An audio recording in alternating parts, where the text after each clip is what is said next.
नीतीश कुमार के साथ ललन सिंह भी निकले हैं, जिनके नाम पर चर्चा चल रही है। 2 नाम जेडीयू से जिनको बड़ी जिम्मेदारी केंद्र में मिल सकती है। हालांकि ये भी कहा गया था कि दबाव बड़े मंत्रालय को लेकर दिया जा रहा है, और सूत्र ये भी बता रहे थे कि रेल मंत्रालय को लेकर भी दबाव बनाने की कोशिश है। लेकिन हालांकि इसको लेकर कोई अभी तक सहमति या कोई पुष्टि नहीं हुई है।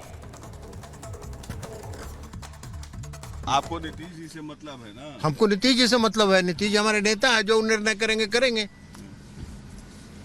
और ये बताइए, क्या बिहार के विकास के लिए भी आगे? बिहार के विकास के लिए सदैव नीतीश जी चिंतित हैं और केंद्र की सरकार भी चिंतित है, और बिहार में जो बचा हुआ काम है उस काम को राष्ट्रीय जनतांत्रिक गठबंधन पूरा करेगी। कल नीतीश कुमार जी ने अपने भाषण में भी इस बात को कहा था, और प्रधानमंत्री जी ने अपने भाषण में भी कहा कि राज्यों के हितों को भी ध्यान में रखना जरूरी है।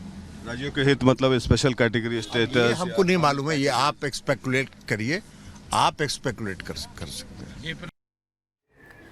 और इसी बीच लगातार हम आपको बता रहे हैं, पीएम आवास पर हाई लेवल बैठक चल रही है। अमित शाह और जेपी नड्डा की वहां पर मौजूदगी है। शिखा के पास चलते हैं, शिखा ग्राउंड जीरो पर। शिखा, क्या कुछ आप देख पा रही हैं? खबर ये है कि अब शपथ ग्रहण से पहले आसपास होर्डिंग्स भी लग गए हैं वो, और दूसरा ये कि जो हाई लेवल की मीटिंग हो रही है, इस बैठक से जुड़ी कुछ हलचल, कुछ यहाँ पर पहले क्योंकि जेपी नड्डा जो थे वो निकले थे अमित शाह के घर पहुंचे, और गृह मंत्री अमित शाह हैं और जेपी नड्डा हैं, वो यहाँ प्रधानमंत्री नरेंद्र मोदी के आवास पर पहुंचे हों, जिसकी तस्वीरें मैं आपको दिखा रही हूँ। क्योंकि मंत्रिमंडल का स्वरूप कैसा होगा, लगातार इस बात पर चर्चा की जा रही है कि आखिर किनको जगह मंत्रिमंडल में दी जाएगी। क्योंकि देखिए, जेडीयू की तरफ से भी मीटिंग लगातार चल रही है और सांसदों की मीटिंग लगातार चल रही है कि आखिर क्या होगा।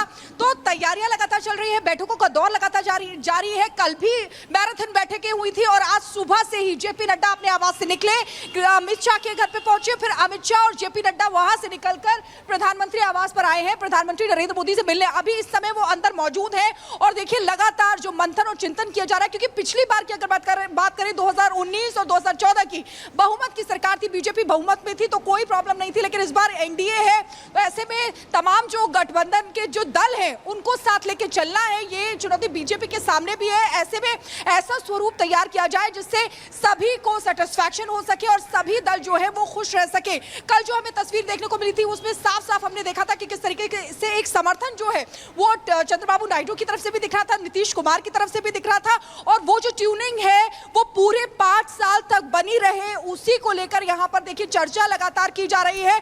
अब यहाँ पर शिखा अपडेट हम तक पहुंचा रही हैं। शिखा, दीपेश, हमारे तमाम सहयोगी अलग अलग जगहों से हम तक हर तस्वीर पहुंचा रहे हैं। लेकिन इस बीच मोदी के शपथ ग्रहण की तैयारियां तेज हो गई हैं। पड़ोसी देशों के 7 राष्ट्राध्यक्षों को शपथ ग्रहण का न्योता मिला है।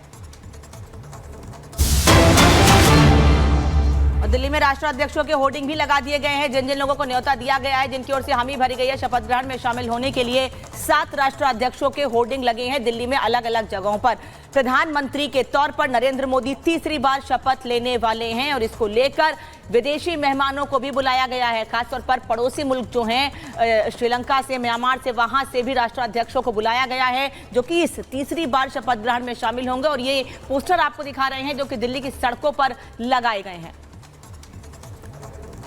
ये तस्वीरें बहुत खास हैं जो मैं आज अपने दर्शकों को दिखाना चाहती हूँ, क्योंकि तमाम विदेशी मेहमान हैं वो आ रहे हैं यहाँ पर प्रधानमंत्री नरेंद्र मोदी के शपथ ग्रहण समारोह के लिए। ये देखिए, यहाँ पर ये पोस्टर्स लगाए गए हैं। ये देखिए, मॉरिशस के जो प्राइम मिनिस्टर हैं उनके लिए यहाँ पर ये पोस्टर लगाया गया है। अगर इधर हम दिखाएं तो देखिए, यहाँ पर मालदीव्स के जो प्रेसिडेंट है, राष्ट्रपति हैं, उनके पोस्टर्स यहाँ पर लगाए गए हैं। और इधर भी हर जो भी मेहमान विदेशी आ रहे हैं, तमाम जो राष्ट्राध्यक्ष है उनको बुलाया गया है, यहाँ पर उनके पोस्टर्स यहाँ पर लगाए गए हैं। यहाँ पर देखिए, श्रीलंका के प्रेसिडेंट यहाँ पर रनिल विक्रमसिंघे, जिनका पोस्टर लगाया गया है। ये जनपद की तस्वीरें मैं आपको दिखा रही हूँ, लगभग हर जगह इसी तरीके से। ये प्राइम मिनिस्टर ऑफ भूटान, जिनका यहाँ पर पोस्टर लगाया गया है। और यहाँ पर देखिए, नेपाल के प्राइम मिनिस्टर पुष्प कमल देव प्रचंड, इनका भी पोस्टर लगाया गया है।